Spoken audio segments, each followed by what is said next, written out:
They were walking when they saw Teacher G in front of them and told them to go to the teacher's place. Oliver and his teacher talked about swallowing magic, and Teacher G had even conquered many powerful monsters in the place where the cannibals live. Oliver asked his teacher about the troll and why he gave a half to Vera. Teacher Giada replied that it was to destroy fools long ago because society consists of 1% talented people and 99% fools. After lying, the teacher asked Oliver to be his assistant.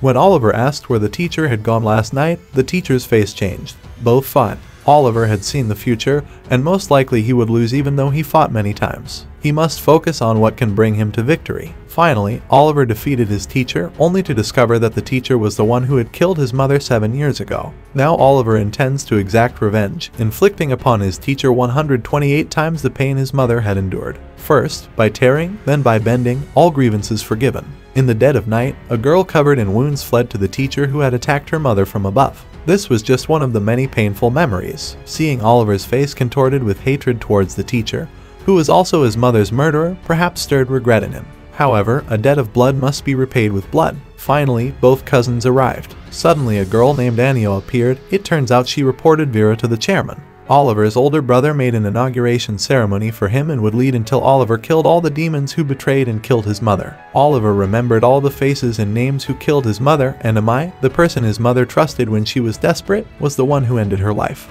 It turns out that the people we love can betray us. Headmaster Kim B will pay a very high price. The other 6 could only enjoy their short time. In a room, Headmaster Kim Baz and most of Oliver's mother's killers were discussing the death of Teacher Gazel. Then a traitor returns. He is the one who can kill with an axe, but not from this side. At midnight, Pete was sleeping and felt his body was hot. When he woke up, he found his body had a female part. So shocked, she screamed until Oliver woke up. The next morning at school, everyone saw Pete holding her chest. Katie thought last night Oliver did something to her. Oliver might understand and tell everyone to leave her alone. Suddenly Chella saw her cousin walking by. Long time no see, huh? Pete seemed to hear it, but she deliberately ignored it and asked her servant to continue. Chella said that since entering school, she has always kept her distance from Chella. It's time to learn to ride a broom, and this lesson is taught by Teacher Du. Everyone is very enthusiastic about this lesson.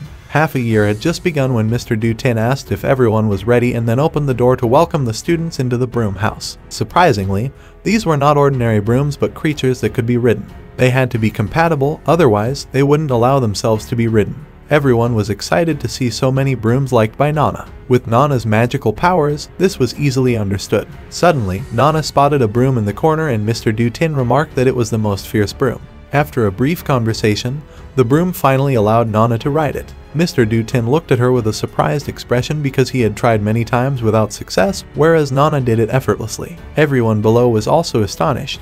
But suddenly Oliver remembered that the broom had once flown with his mother. During lunch, everyone was waiting for the alchemy lesson. Since Mr. Rio had disappeared, they had to study with a substitute teacher. Hearing that there was discord among the teachers, Mr. Du-Tin was then killed by a sorceress who held a grudge against Kim. Suddenly, while they were talking, Chella's father came and hugged her after not meeting for a long time. But Chella felt upset because her father didn't ask about Nana, who had been brought from a distant place and left alone. Surprisingly, Chella's father would teach alchemy for a while. The new substitute teacher was Theo J, who also introduced his work on the journey notes in the East. The first hands raised were Chella's cousin named Saki, and also Pete, who had questions about the corrected delivery method. The teacher was very surprised because Pete had read the entire book and promised to bring a gift. Next was the lesson on magical technology with Mr. Aniko, who said that the most dangerous person had come, and Oliver felt the same way. Today, they would dismantle and analyze finished products, and these 4 boxes were magic traps that would activate in 60 minutes. If not dismantled in time, it could be dangerous, body parts could be torn apart. The official time started on the 3rd box. However, Oliver tried everything but still couldn't touch the mechanism inside, so they began to leave 3 minutes remaining.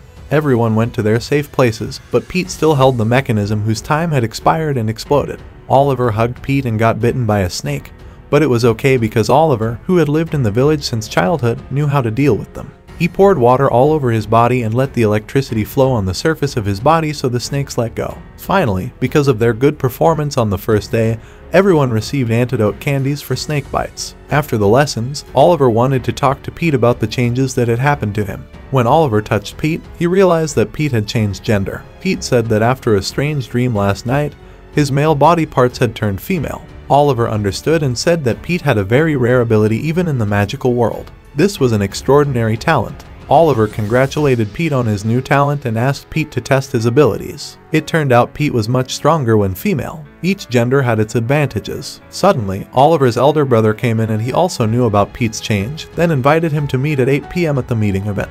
That night, Oliver accompanied Pete to the labyrinth and they met with the club president who was also participating. They talked until they finally reached their destination. Many students with magical abilities related to gender had gathered there. A special event to welcome them began. In the morning, the club trained in broom matches, and this was Nana's first time seeing a broom match, so she was very enthusiastic. Chella suspected that Nana would also participate in the broom match. It was very fitting with this subject because you had a very cool broom. Suddenly a young man named Josie came to greet you, and he knew the names of the whole group because this group was very famous. He asked if you were going to AOL. This young man greeted me as if he had known me for a long time, then left. I didn't understand what he was doing here. Today in this lesson, Oliver still excels greatly. Next up is Pete. However, Pete seems very angry, so she becomes careless and loses in one move. Then Josie continues, Pete is a princess protected by her friends. Pete is very angry, but this young man is right, so his friends promise to train him to be ready for the upcoming exams. They say they will teach him the art of the sword from the set style, but Oliver mentions that in our school we are learning the nano style. Then these two start to argue, one wants you to try a new style, while the other wants you to learn the basics first. They ask Nano about which style is the strongest. Nano says it's difficult to choose. Then Oliver says, let me teach you. Oliver asks you about what you would do at different distances. Generally, the close range uses the sword and long range uses magic, but there's no answer yet for medium range. So Oliver instructs you to attack him to try it out. Pete attacks with magic, but before finishing the incantation, the sword is already at his throat. Oliver says there are two basic ways to win, victory with sword technique and victory with magic. But there's another way, which is whoever can sense and control distance better will win. The problem is when teaching you, Josie also heard everything. During lunch, Josie approaches Pete again and says he can teach him better than Oliver. Pete is very angry and says, have you no shame? Josie says that you're all strong, so underestimating each other and not wanting to play together. Everyone in the cafeteria who hears this argument starts paying attention. Josie asks who's the strongest in the first year. Of course, Nana currently holds this position, but Josie still wants to duel to take that position. Josie invites anyone who wants to duel to sign up. So Sue wants to challenge, not wanting to let you be in danger, and Faye joins too. Nano sees this and also wants to join. So this whole group joins in. Josie happily registers everyone. Each person gets one medal. The winner will get the medal from the loser. The place and time of the duel are up to them. After 1 week, the 4 people with the most medals will fight in the final. After that, a young man who claims to be Odes the Night Storm challenges Nano. Nano agrees, and both of them happily go to the sword arena. Generally, the young man recites his spell quickly while Nano simply plays with her sword. Because of that, the young man tries to attack from afar, but Nano is too quick and can avoid the wind attack with one move, making the young man scared. Nevertheless, her friends still see Nano's incredibly strong power. They promise to meet in the final and fight each other. Oliver returns to train his roommates again, but at the end of the day, Pete is tired and wants to go home. Just then, Teresa arrives and says that Wynn's sister and Sanon's cousin want to meet him. On the way to the labyrinth, they meet Ophelia, making Pete scared and ready to defend himself. Ophelia says she just wants to find someone to talk to and that Pete can endure her perfume. So she invites Pete to sit down and chat about their youth, asking about favorite cake flavors, and then asking what it's like to fight Garuda. Pete says he doesn't want to fight anymore. Then Ophelia tells stories about her friends. After their conversation session, Ophelia feels more comfortable and even approaches Pete like an old friend. Pete feels this is excessive because exams are near. Luckily, they're not caught. Finally, they meet Sanon and Wynn. You all said to consider this world as our home and to train comfortably, but Ophelia goes in and out without anyone knowing. Wynn and Sanon heard it and could only let it go because even if they chased, they wouldn't catch up. Besides, although Ophelia is dangerous, she was once Sanon's friend.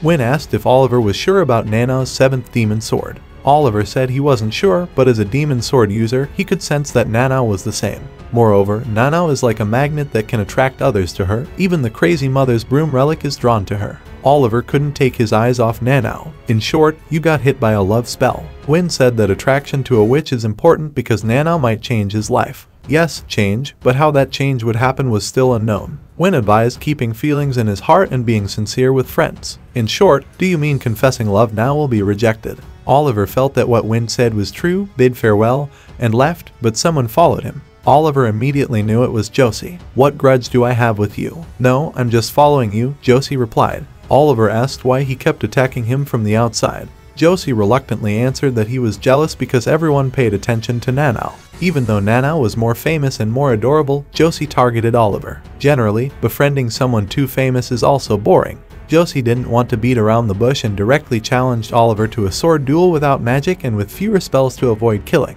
People usually use magic, but you want a pure fight. Oliver agreed immediately. Just starting, Josie already distracted and attacked roughly, surprising Oliver. Josie didn't follow any particular flow, more like street fighting, because every time he learned a new technique, he found a way to counter it, got bored, and didn't learn any further. Josie was very tough in defense because he was too hard to predict. How could he bring iron gloves in a sword duel? Josie was very excited because the main goal in a fight was to kill the opponent. Oliver got hit on the nose until it bled, then got serious and defeated Josie in 8 attacks. "Are you underestimating me?" Josie angrily attacked. However, on the 7th attack, Oliver caught Josie's hand and twisted it behind his back. Even though the 3 main flows did not teach punch attacks, the basic theory taught how to deal with them. So, if you learn halfway like Josie, you won't develop. Josie felt very upset, broke free from the grip, and attacked again, but Oliver could also imitate Josie's technique using iron gloves. Josie lost and admitted defeat honestly, even though he was very upset.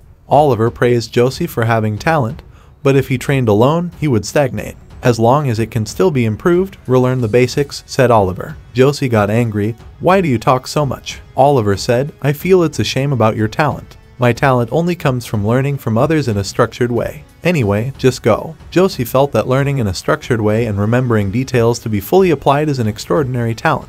Teresa, who witnessed the fight, said that Oliver was in a different class, admired Oliver's candidness, and felt happy to be used by him. Teresa blushed and left, while Josie was challenged by someone else to a duel again. That night, Oliver returned to his room and found Pete in her female form with a high fever. Oliver adjusted the magic flow for Pete and injected a bit of magic power. "Relax, I've seen everything," said Oliver. Pete wasn't used to the change between male and female, thus having a high fever. Oliver said that this would happen often, but he would always help. Pete felt that keeping this secret was very tiring, so the next morning Pete told her friends. The friends congratulated her for having such a rare physical ability. "How do you date with such changes?" they asked. Oliver taught Pete how to adapt.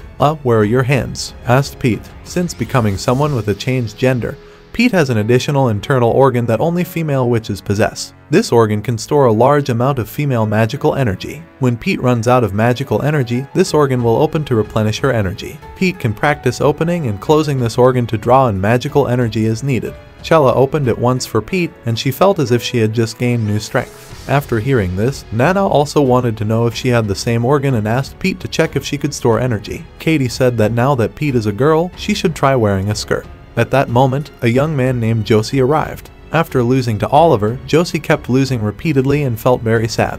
He warned everyone to be careful because there was someone very strong around. Josie hoped to see how strong Pete would become. That afternoon, Josie planned to fight Pete, but it seemed he had a grudge against her. Pete attacked cautiously but still got hit and fell to the ground. She got up and fell again after being struck by a spell. Pete couldn't avoid the attacks and instead got hit by electricity. It turned out that Josie wanted revenge because he was humiliated by Chella's father. Despite receiving many attacks, Pete kept getting up and fought back. Just when she was about to win, time ran out, and Pete felt very sad because her opponent wasn't hurt at all. Her friends said it was lucky that Pete didn't die. Sue guessed that the last attack was Josie's attempt to humiliate Pete. After losing, Josie realized his mistake and comforted Pete, deciding to start learning from scratch. That day, Katie was talking about personal matters with her friends when she received a letter from Vera, who apologized and offered her research space to Katie. Katie invited all her friends to come to the research room. Oliver warned that as long as they couldn't protect themselves, exploring the labyrinth was dangerous. Katie mentioned that 820 students were killed every year in this school for experiments. She wanted to change this trend by becoming an influential researcher and therefore needed her own research space to breed magical creatures. However, she couldn't do it alone and asked her friends to help manage the lab. All her friends agreed without hesitation because they liked the idea. They wanted to see the results of Katie's efforts. Oliver agreed as long as it was safe. They planned to go to the lab the next day. That night, they set off, with Nano's broom leading the way to avoid getting lost in the labyrinth. Katie thought that because there were many of them, they wouldn't be scared. Oliver, who often went there, knew the place was very dangerous as they might encounter monsters or lost students. Just as he said this, Katie almost followed a swarm of rats because she thought they were cute. Along the way, they met many monsters, but Katie's spirits remained high. Suddenly, Katie sensed danger on a narrow path ahead. She told everyone to stop and threw a stone to test the path. Thorns grew on the walls, indicating it was a nest of dangerous creatures that could stab but not kill. Katie burned some incense to make these creatures sleep before they passed through. However, before they finished, hazardous smoke appeared, causing them to run as fast as they could. As a result, Oliver's butt got pierced by a thorn, and he demanded that Katie take responsibility. When they smelled a pleasant aroma, they stopped to look and found it was the labyrinth's culinary club. Kevin invited them to eat together. As they were about to sit down, someone caught a leech and wanted to roast it. Another person got poisoned after eating a monster. Kevin gave an antidote, and they continued eating. Kevin was very famous because he had once been lost in the labyrinth for half a year but managed to return. Hearing about the BBQ party, Pete, who had never tried it, wanted to buy some ingredients. It turned out there was a woman selling food in the labyrinth. When asked if they wanted delicious or just filling food, the woman gave them a large box of food and said that since it was their first time, she gave a discount. However, she joked that if they didn't survive, their meat would be sold by her. Finally, they found a spacious place to set up their headquarters. All the cooking equipment was available there. Before starting to work, they discussed their desires. Oliver said that he wanted to use this place as their base. Everyone agreed to explore the thorny labyrinth and suggested setting up more traps. That night, the whole group enjoyed a very pleasant BBQ together. It was the first time Chella ate and played all night with friends like this. Chella then wanted to give a name to this playgroup to prove that their friendship was something clear and serious. No one had thought of this before and asked Pete if she could think of a good name. Nana stood up and invited everyone to form a circle and unite their swords with her. In Nana's hometown, this blooming sword symbolized the bond between warriors, but no one had to swear to always be friends forever because everyone could be friends with whomever they wished. The point was to remember the moment that they were once together. Warriors only spoke of the present, and this blooming sword was embedded in their hearts and would never wither. Therefore, the group's name would be the Blooming Sword Group. Everyone agreed that the name was nice and blushed as if they had just confessed their love. Oliver was also touched and remembered his friend's image as well, promising never to forget anyone who borrowed money, he meant never to forget his friends. Sue told Faye that Oliver's group had entered the labyrinth, and Sue saw this as a great opportunity. Some of the kids were camping together for the first time, so they were very excited and couldn't sleep. Meanwhile, Katie, who had started this event, slept like a log. The next morning, very early, Nana wanted to practice. Oliver asked if since that day she could perform the time-slicing technique again. Nana said no, it might have just been a fluke. Nana asked for a sword duel, but Oliver refused because he wanted Nana to learn magic first. When Nana mastered switching between sword and magic, then they would duel. Oliver was speaking when suddenly he heard a porcupine scream. It turned out Katie had brought a talking troll to live with them.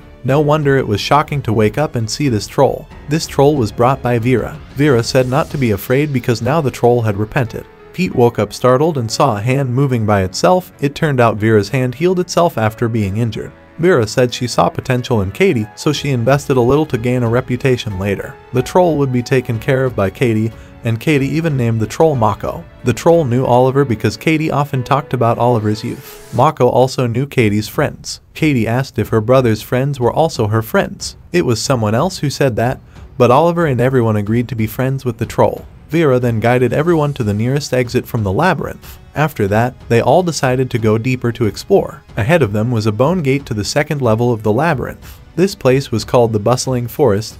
The environment and everything else were more complex than the first level. Chella said that today they should stop here and return for preparations. However, Sue and Faye appeared and wanted to challenge them for a medal. Seeing this and growling made Sue break into a cold sweat and set the rule that pets were not allowed. Sue wanted to fight here and would make it a 2-on-2 battle. Oliver asked Chella, and she said those two had been together for a long time, so they might be very in sync. But she wanted to see how well they knew each other after this half year. Oliver decided to send Nano and Chella to fight. At that moment, Guy appeared and pressed for a 3-on-3 fight, making Chella worried. Nana asked who that person was, and Oliver said he only knew that Guy's family trained very good fighters. Chella said that Guy was the top candidate and very strong. Sue felt very uncomfortable because suddenly their group had one more person. Guy asked if they dared to fight. In his eyes, only Oliver and Nana mattered, while the others were considered insignificant. Chella was very angry, who was considered insignificant. Oliver agreed to a 3-on-3 fight. Sue felt uneasy, but Faye said that 3 people were more likely to beat them, so Sue agreed. Guy led everyone to the second level to fight and told the weak ones to go home. Chella was worried, but the others said they wanted to go down to support their friends. A young man said to stay calm, he would protect them. At the second level, the battlefield had completely changed. Guy led everyone to an open field and started fighting. This time, the magic effects were halved and there were no fatalities. Sue told Guy not to interfere in the fight between her and Chella and not to stab them in the back. Guy agreed because he only wanted to fight Nanao. The battle began. Oliver blinded PH and switched to fighting Guy because he was very annoying. Sue cursed at PH for being useless and ordered him to hold Nanao so she could fight Chella. These two were fighting together for the first time, so they were very excited. Chella attacked and wondered why Sue hated her so much. Sue said she didn't know, but since they both had the same fighting style, Nanao suspected they came from the same school.